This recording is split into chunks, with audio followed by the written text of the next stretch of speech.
سے اگر کوئی کمزوری ہے تو اس کو بھی آپ دور کریں، اور پھر ساتھ ساتھ یہ وظیفہ پڑھیں فَكَسَوْنَا الْعِظَامَ لَحْمًا ثُمَّ أَنشَأْنَاهُ خَلْقًا آخَرَ فَتَبَارَكَ اللَّهُ أَحْسَنُ الْخَالِقِينَ۔ سورۃ المؤمنون کی یہ آیات ہیں، یہ پڑھ کر پانی پہ دم کر کے آپ پئیں، انشاءاللہ عز و جل شفا حاصل ہوگی۔ اس کتاب میں، گھریلو علاج کتاب، یہ میرے ہاتھ میں ہے، اس میں یہ وظیفہ لکھا ہوا ہے۔ تو ابھی یہ آیات یاد نہ ہو سکی ہوں تو یہ کتاب آپ دعوت اسلامی کے مکتبۃ المدینہ سے بھی حاصل کر سکتے ہیں، اور جو ہماری ویب سائٹ ہے دعوت اسلامی کی، یہاں سے بھی آپ ڈاؤن لوڈ کر سکتے ہیں۔ ماشاءاللہ۔ اچھا، یہ مہینہ جس طرح قربانی کا ہے، جیسے جی ذوالحجۃ الحرام، تو اسی طرح یہ مہینہ حج کا مہینہ بھی ہے، آج کا مہینہ اور ماشاء بہت اللہ۔ سارے لوگ اس سال حج پر نہیں جا سک رہے، اور پچھلے سال بھی نہیں جا سکے کورونا کی وجہ سے۔ تو مدینہ شریف کی جلد از جلد حاضری ہو جائے، حج کے اسباب ہو جائیں، حج نصیب ہو جائے، تو اس حوالے سے کوئی روحانی علاج بتا دیں، کیونکہ کافی لوگوں کے دلوں میں اس حوالے سے بہت تمنائیں ہوتی ہیں، خواہش ہوتی ہے۔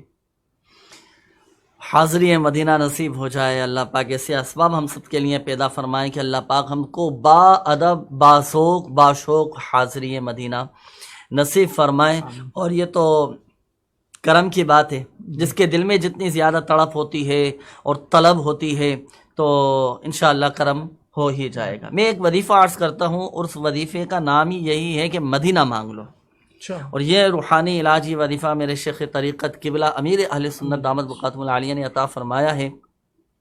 مدینہ مانگ لو، حاضری مدینہ کا عمل وہ یہ کہ بعد نماز عصر قبلہ رو بیٹھ کر یا اللہ یا رحمان یا رحیم، یہ آپ کثرت کے ساتھ پڑھتے رہیں پڑھتے رہیں پڑھتے رہیں پڑھتے رہیں۔ پھر جیسے ہی غروب آفتاب کا وقت قریب ہو تو یہ عمل موقوف کر کے اب دعا کے لیے اللہ پاک کی بارگاہ میں ہاتھ اٹھا دیں، گڑ گڑا کر، اشک باری کے ساتھ، حضور دل کے ساتھ، یقین کامل کے ساتھ آپ اللہ پاک کی بارگاہ میں دعا کیجئے، اور بصد عاجزی ان کی ساری آپ دعا کریں اللہ پاک کی بارگاہ میں کہ اللہ پاک اسباب پیدا فرما دیے، حاضری مدینہ نصیب ہو جائے، حج کی سعادت نصیب ہو جائے۔ دعا کرتے رہیں کرتے رہیں، پھر جیسے ہی مغرب کی اذانیں شروع ہوں اب دعا ختم کر دیجیے۔ روزانہ یہ عمل کرنا ہے، اور بالخصوص جمعہ کے دن لازمی یہ عمل کرنا ہے۔ یہ عمل کرتے رہیں، انشاءاللہ عز و جل کرم ہو ہی جائے گا، اور اللہ پاک کی رحمت سے حاضری مدینہ کے اسباب بن جائیں گے انشاءاللہ عز و جل۔ ماشاءاللہ، جزاک اللہ خیرہ۔ آمین۔ اچھا، ایک اسلامی بہن ہے، وہ پوچھ رہی ہیں کہ بچے بہت روتے ہیں، جس گھر میں بچے ہوتے ہیں تو امی ابو کو یہی شکایت ہوتی ہے، تو یا ضد کرتے ہیں یا روتے ہیں، تو اس حوالے سے کوئی روحانی علاج؟ جو روتا ہے اس کا کام ہوتا ہے۔ بچے تو روتے ہیں، ان کے بھی معاملات ہیں، بچوں کے رونے کی وجوہات پر بھی غور کریں نا، کہ بعض اوقات تکلیف بھی ہوتی ہے، اندرونی معاملات ہوتے ہیں اور بیماریاں بھی ہوتی ہیں، بچے رونا شروع کر دیتے ہیں۔ ایک یہ رونا ہوتا ہے، ایک بلا وجہ کا جو رونا ہوتا ہے۔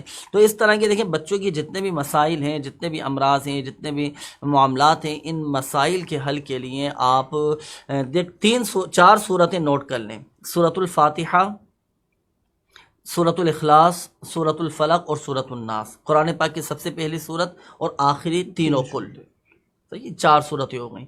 اب یہ صبح و شام 3 مرتبہ، اول و آخر 3 بار درود پاک کے ساتھ پڑھ کر آپ بچوں پر دم کریں، صحیح؟ انشاءاللہ عز و جل بچوں کا یہ مسئلہ حل ہو جائے گا انشاءاللہ عز و جل۔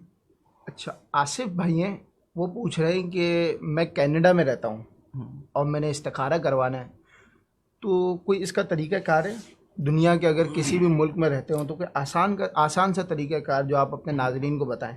ایک تو یہ کہ دیکھیں کینیڈا میں الحمدللہ عز و جل تعویذاتی عطاریہ کے بستے بھی لگتے ہیں۔ اچھا، چاہیں تو وہاں سے بھی رابطہ کر سکتے ہیں، تعویذاتی عطاریہ بھی مل جائیں گے۔ جی۔ آن لائن چاہیں تو یہ استخارے بھی کروا سکتے ہیں، چاہے کینیڈا میں رہنے والا ہو، دنیا کے کسی بھی ملک میں رہنے والا ہو، تو الحمدللہ عز و جل شعبہ روحانی علاج سے یہ کنیکٹ ہیں، جی، رابطے میں رہ سکتے ہیں۔ وہ ذرائع کیا ہیں؟ ایک تو یہ کہ دعوت اسلامی کی ویب سائٹ www.dawatislami.net، اس کے ہوم پیج پر روحانی علاج کی سروس موجود ہے۔ اس میں استخارے کی بھی سروس ہے، روحانی علاج کی بھی ہے، کارڈ کی بھی ہے، مختلف سروسز ہیں، ان سے آپ استفادہ کر سکتے ہیں، آپ استخارہ اپنا کروا سکتے ہیں۔ اس کے علاوہ یہ جو پیج جس کے ذریعے آپ لائیو سلسلہ دیکھ رہے ہیں، اس کے ذریعے بھی آپ شعبہ روحانی علاج سے استخارے کروا سکتے ہیں الحمدللہ۔ ماشاءاللہ، بہت سہولت آپ لوگوں نے دی ہوئی ہے لوگوں کو۔ الحمدللہ۔ الحمدللہ۔ یاسمین اسلامی بہنیں وہ پوچھ رہی ہیں کہ کوئی کام شروع کرنا ہے، اس میں برکت ہو جائے، تو اس کے لیے کوئی وظیفہ بتا دیں. چلیں میں ایسا عمل عرض کرتا ہوں کہ جو کوئی کسی کام کو شروع کرنے سے پہلے وہ عمل کر لیا کرے تو وہ کام اس میں اللہ تبارک و تعالیٰ کی اولاً تو اللہ پاک کی مدد بھی شامل حال رہے گی جی. اور وہ کام اس کی مرضی کے مطابق بھی پورا ہوگا. وہ عمل یہ ہے کہ جو کوئی کسی کام کو شروع کرنے سے پہلے 20 مرتبہ یا نافعو یہ پڑھ لیا کرے تو وہ کام اس کی مرضی کے مطابق پورا ہوگا. تو جو بھی آپ کام شروع کرنے لگیں 20 مرتبہ یا نافعو پڑھ لیں. آپ اپنے گھر سے نکلتے ہیں نا صبح کام کاج کے لیے، ذریعہ معاش کے لیے، آفیسز کے لیے، اپنے کام کے لیے نکلتے ہیں، محنت مزدوری کے لیے، تو جب آپ اپنے مقام پر پہنچ جائیں کام شروع کرنے لگیں تو 20 مرتبہ یا نافعو یہ آپ پڑھ لیا کریں. انشاءاللہ سمجھ آپ کے تمام جائز کام پورے ہو جائیں گے انشاءاللہ. ماشاء اللہ. آئیں قربانی کے حوالے سے ایک سوال شامل کرتے ہیں. وہ یہ ہے کہ بہت سارے لوگ فلیٹوں میں رہتے ہیں، فلیٹس میں رہتے ہیں، یا زمین کے بھی گھر ہوتے ہیں، تو ایسا ہوتا ہے کہ گھر کے اندر جانور باندھنے کی جگہ نہیں ہوتی. اب وہ روڈ پر باندھتے ہیں تو یہ ہوتا ہے کہ جانور ہوتا بھی کافی مہنگا آج کل، تو لاکھوں لاکھ کے جانور ہوتے ہیں. تو اب اس میں یہ ہوتا ہے کہ وہ چوری ہو جانے کا خوف ہوتا ہے. تو جانور چوری ہو جانے سے بچ جائے تو اس کا کوئی روحانی علاج ہے؟ بالکل روحانی علاج ہے. اس میں ایک دو چیزیں میں عرض کرتا ہوں حسن بھائی. جیسے آپ نے فرمایا کہ روڈوں پر باندھ دیتے ہیں، گلیوں میں باندھ دیتے ہیں، تو ایسی جگہ باندھیں کہ حقوق عامہ تلف نہ ہوں. اس چیز کا بھی اولا ہم نے خیال رکھنا ہے. قربانی کیجئے لیکن تکلیف نہ دیجیے. جی. صحیح. مسلمانوں کو، پڑوسیوں کو، عاشقان رسول کو آزمائش میں، تکلیف میں، اذیت میں مبتلا ہم نہ کریں. صحیح ہے. تو قربانی کرنا ہے لیکن تکلیف نہیں دینا ہے. اچھا ایک تو یہ ہوئی بات. پھر دوسرا یہ کہ حفاظتی اقدامات. اب ایسا بھی نہ ہو کہ قربانی کے جانور گلے میں آپ نے باندھ دیا اور کوئی وہاں پر حفاظت کرنے والا بظاہر نہیں ہے اور آپ گھر میں آرام کر رہے ہیں، سو رہے ہیں. جی جی صحیح ہے. اس چیز کا بھی خیال رکھنا ہے. دو چیزیں یہ. تیسری بات یہ ایک وظیفہ میں عرض کرتا ہوں، یہ پڑھ کر آپ جانوروں پر دم کر دیں. یا جلیلو 10 مرتبہ اول و آخر درود پاک کے ساتھ پڑھ کر آپ اپنے جانور پر دم کریں. انشاءاللہ سوجل آپ کے جانور چوری ہونے سے، گم ہونے سے، اغوا ہونے سے، جی جانور بھی اغوا کر کے لے جاتے ہیں، تو یہ انشاءاللہ سوجل ان کی حفاظت رہے گی.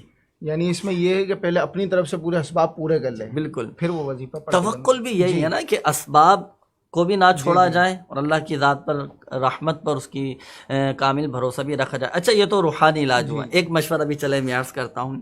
جیسے جانوروں کی بیماریوں سے حفاظت کے لیے وظائف بھی میں نے عرض کی ہے، یہ وظیفہ بھی عرض کیا، تو کیوں نہ اس کا تعویذ کے حوالے سے میں عرض کروں. بتائیں. تو یہ تعویذ بھی الحمدللہ آپ حاصل کر سکتے ہیں تعویذات عطاریہ کے بستوں سے. جی آپ کو معلوم ہونا چاہیے جانوروں کے گلے میں ڈالنے کے لیے میں الحمدللہ تعویذات دیے جاتے ہیں نا، لیکن اس میں تھوڑا ادب کا خیال رکھنا پڑے گا، اس احتیاط کے ساتھ کہ تعویذ کی بے ادبی نہ ہو.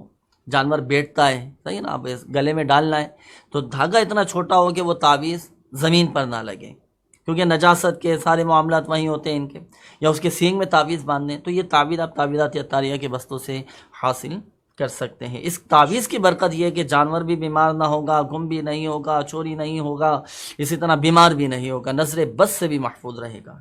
ماشاءاللہ بہت اچھی رہنمائی فرمائی ہے. ماشاءاللہ جزاک اللہ خیرہ.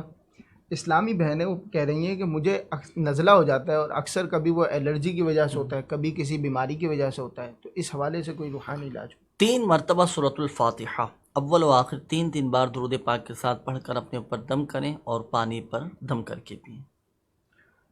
گھر میں رزق کی خیر و برکت ہو، یعنی حلال روزگار میں برکت ہو جائے، تو اس حوالے سے کوئی روحانی وہ اسباب کے جس کی وجہ سے رزق میں بے برکتی آتی ہے وہ چھوڑ دینا چاہیے، ان سے بچنا چاہیے. سب سے بڑی گناہوں کی نحوست، پھر نماز نہ پڑھنا، اس پر بھی غور کیا جائے.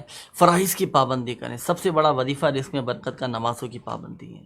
اور رزق میں برکت کا ایک روحانی علاج یہ بھی ہے کہ اگر ہم چاہتے ہیں کہ رزق میں وسعت پیدا ہو تو روزانہ سورۃ الواقعہ پڑھنے کی عادت بنا لیں. الحمدللہ تنگ دستی دور ہو جائے گی انشاءاللہ.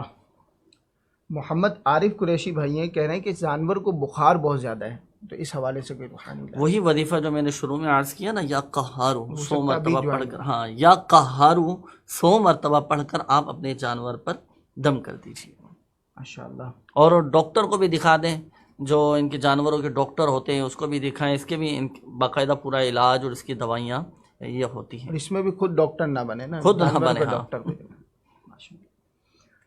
نازش بھائی یہ کہہ رہے ہیں کہ اولاد کے لیے وظیفہ بتا دیں، اولاد کے حصول کے لیے۔ حصول اولاد کے لیے دعائے ابراہیم آپ پڑھا کریں، اور یہ دن تو ماشاء اللہ سمجھ رہے ہیں حصول اولاد کی دعا کے لیے آپ دعا کریں، دعا ابراہیم پڑھیں۔ اور دعا ابراہیم کی حسن بھائی برکت یہ ہے کہ یہ قرآن پاک کی آیت ہے، آیت قرآنی ہے۔ روایتوں میں آتا ہے کہ یہ دعا کیا کرتے تھے حضرت ابراہیم علیہ السلام، رب اجعلنی مقیم الصلاۃ ومن ذریتی ربنا وتقبل دعاء ربنا اغفر لی ولوالدی وللمؤمنین یوم یقوم الحساب، جو ہم نماز میں پڑھتے ہیں یہ دعا ابراہیم۔ دونوں میاں بیوی ہر نماز کے بعد 3 مرتبہ یہ دعا ابراہیم پڑھیں، انشاءاللہ سبحان الکرم ہوگا، صاحب اولاد ہو جائیں گے۔ حضرت ابراہیم علیہ السلام کے بارے میں آتا ہے، ایک روایت کے مطابق 80 سال اور ایک روایت کے مطابق 120 سال کی عمر میں اللہ پاک نے آپ کو اولاد کی نعمت عطا فرمائی۔ جی جی، یہ دعا کرتے رہے تو شادی کو 2 4 سال ہوتے ہیں، اولاد نہیں ہوتی تو ہم پریشان ہو جاتے ہیں، شکوہ شکایتیں پڑ جاتے ہیں۔ اللہ پاک کی رضا پر راضی رہیں۔